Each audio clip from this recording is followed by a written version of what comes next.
Hi friends, എല്ലാവർക്കും എൻ്റെ ചാനലിലേക്ക് സ്വാഗതം. കണ്ടില്ലേ, ഇത് നിങ്ങൾ കാണുന്നത് അശോകത്തെറ്റിയാണ്.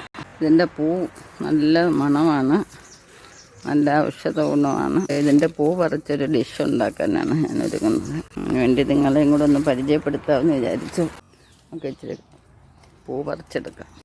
ഇത് ഓരോ പൂക്കളായിട്ടാണ് വിരിയുന്നത്.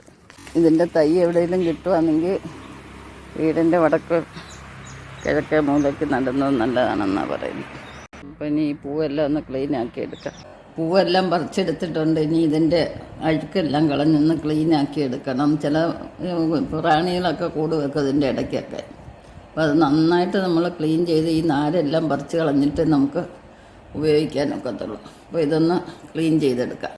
എന്തോ ഒരു മണമാണെന്നറിയോ, ഈ നല്ലൊരു മണം. ഇത് നല്ല ഔഷധ ഗുണമുള്ളതാണ്. രക്തം ഉണ്ടാവാൻ ഏറ്റവും നല്ലൊരു സാധനമാണ്. പണ്ടിതൊക്കെ നമുക്ക് അമ്മമാർ കുറുക്കിയൊക്കെ തന്നിട്ടുണ്ട്. അപ്പോൾ ഇതൊക്കെ വീട്ടിൽ നിന്നാൽ പോലും ആർക്കും ഇതൊന്നും ചെയ്യാൻ അറിയാൻ വയ്യാത്തതാണോ സമയമില്ലാത്തതാണോ അറിയത്തില്ല.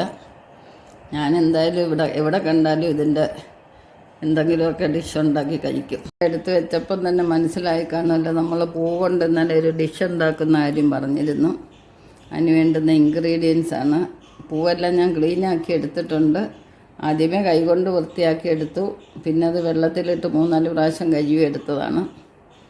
ഒട്ടും നാരില്ലാതെ എടുത്ത് വെച്ചേക്കുവാണ്. പിന്നെ നമുക്ക് വേണ്ടുന്ന ഏലയ്ക്ക, തേങ്ങാപ്പാൽ, ശർക്കരയ്ക്ക് പകരം കരിപ്പൊട്ടി എടുക്കാം. അപ്പോൾ നമുക്ക് ഇത് തയ്യാറാക്കാം. വീഡിയോയിലോട്ട് പോകുന്നതിന് മുമ്പ് ഇതുവരെ സബ്സ്ക്രൈബ് ചെയ്യാതെ കാണുന്നവരാരെങ്കിലും ഉണ്ടെങ്കിൽ സബ്സ്ക്രൈബ് ചെയ്തേക്കണേ. പൂവും പച്ചരിയും തേങ്ങയോടെ ഞാൻ നന്നായിട്ട് അരച്ചെടുത്തിട്ടുണ്ട്. പാത്രം ചൂടായിട്ടുണ്ട്. നമ്മൾ ഇതിലേക്ക് കുറച്ച് നെയ്യ് ഒഴിച്ചു കൊടുക്കാം. നെയ്യ് നന്നായിട്ട് ഇടയ്ക്കിടയ്ക്ക് ഒഴിച്ചു കൊടുക്കണം, അടുക്കി പിടിക്കാതെ ഇളക്കിയെടുക്കാൻ. ഇനി ഇതിലേക്ക് നമ്മൾ അരച്ച് വെച്ചത് ചേർത്ത് കൊടുക്കാം. ചെറിയ തീയിൽ വേണം എപ്പോഴും ചെയ്തെടുക്കാൻ. ആവശ്യത്തിന് മധുരം ഇടുക.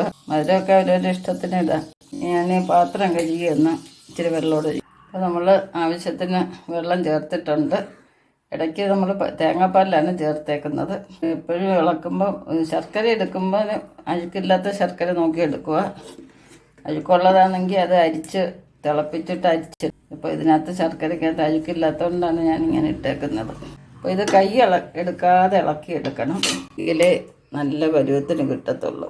കുറുകി വരുമ്പോൾ നമുക്ക് നെയ്യ് കൂടുതൽ ചേർക്കാം. 3/4 മണിക്കൂറെങ്കിലും ഇളക്കേണ്ടി വരും. അവിടെ അലുവ ഇങ്ങനെ കുറുകിക്കൊണ്ടിരിക്കുന്നുണ്ടല്ലേ. ജലാംശമൊക്കെ പോയി കഴിഞ്ഞപ്പോൾ നല്ല കുമിളകളൊക്കെ വരുന്നുണ്ട്. ഈ സമയത്ത് മുഖമൊന്നും വെച്ച് അടുത്ത് കൊടുക്കേണ്ടത്. ദൂരെ കൂട്ടി നിന്ന് ഇളക്കണം, തെറിച്ച് വീഴാൻ സാധ്യതയുണ്ട്. അപ്പം ഈ സമയത്ത് കുറച്ച് നെയ്യോടെ നമുക്ക് നെയ്യ് ഒഴിച്ചു കൊടുത്താൽ നല്ലതായിട്ട്. ഇപ്പം കുറുകുന്നതിനനുസരിച്ച് നെയ്യ് ഒഴിച്ചു കൊടുക്കുക. തെറ്റിപ്പൂവെല്ലാം കുറുകി വരുന്നുണ്ട്, കണ്ടില്ലേ. അപ്പം എടുക്കുന്ന സമയത്ത് കഴിക്കുന്നവർക്കാണെങ്കിൽ ഈ പരുവത്തിന് വാങ്ങി കുറുക്ക് പോലെ കഴിക്കാം. കുഞ്ഞുങ്ങൾക്കൊക്കെ കൊടുക്കാനും നല്ലതാണ്. ഇതാകുമ്പോൾ ഇരുന്നാൽ കേടാവും, ഒരു ദിവസം ഇരിക്കത്തതേ ഉള്ളൂ. അതേസമയം നമ്മൾ ഒന്നുകൂടെ മുറുക്കി എടുത്തു കഴിഞ്ഞാൽ ഒരാഴ്ച വരെയൊക്കെ കേടാവാതിരിക്കും. കുറേശ്ശെ കുട്ടികളുള്ളവർക്ക് മുറിച്ച് കൊടുക്കാം. അലുവയുടെ കൂട്ട് കട്ട് ചെയ്ത് കൊടുക്കാം. കണ്ടില്ലേ, 4 അരുവിനൊന്നും വിട്ട് വരുന്നുണ്ടില്ലേ. അപ്പോൾ ഇത് നന്നായിട്ട് അങ്ങ് മുറുകും. ആ സമയത്ത് നമുക്ക് തീ ഓഫ് ചെയ്യാം. ഈ സമയത്ത് അവിടെ കൈയെടുക്കാതെ നന്നായിട്ട് ഇളക്കി കൊടുക്കണം. അപ്പോൾ ഇത് നമ്മുടെ പാത്രത്തിൽ നിന്ന് വിട്ട് വരുന്നൊരു പരുവം കണ്ടില്ലേ. ഈ സമയത്ത് നമുക്ക് തീ ഓഫ് ചെയ്യാം. നട്ട്സൊക്കെ ഇടേണ്ടവർക്ക് ഈ സമയത്ത് ഇട്ട് കൊടുക്കാം. അലുവയുടെ കൂട്ട് തന്നെ നട്ട്സൊക്കെ ഇടാം. അപ്പോൾ ഇത് പരന്ന പാത്രം ആയതുകൊണ്ട് ഞാൻ ഇതിനകത്ത് തന്നെ വെച്ച് തണുപ്പിക്കുവാണ്. ലാസ്റ്റ് വരുമ്പോൾ ഇതുപോലെ തവി കൊണ്ട് നന്നായിട്ട് പരത്തി കൊടുക്കുക. അപ്പോൾ ഫ്രണ്ട്സ്, എല്ലാവർക്കും ഈ വീഡിയോ ഇഷ്ടപ്പെട്ടെന്ന് വിചാരിക്കുന്നു. അശോകപ്പൂവൊക്കെ കിട്ടുന്നവർ ഇതുപോലൊക്കെ നല്ല പലഹാരം ഉണ്ടാക്കി കുഞ്ഞുങ്ങൾക്ക് കൊടുക്കുക. നല്ല ഹെൽത്തിയാണ്, ബ്ലഡ് ഉണ്ടാകുന്നതിനൊക്കെ നല്ലതാണ്. അപ്പോൾ ഇതുവരെ സബ്സ്ക്രൈബ് ചെയ്യാത്തവരുണ്ട്, എന്ന് സബ്സ്ക്രൈബ് ചെയ്തേക്കണേ. നമ്മുടെ അലുവ എല്ലാം തണുത്തിട്ടുണ്ട്. നമുക്കിനി ഇതൊന്ന് തിരിച്ചിടാം. കണ്ടില്ലേ, നല്ല നൈസായിട്ട് കിട്ടിയിട്ടുണ്ട്. നമുക്കത് കട്ട് ചെയ്യാം.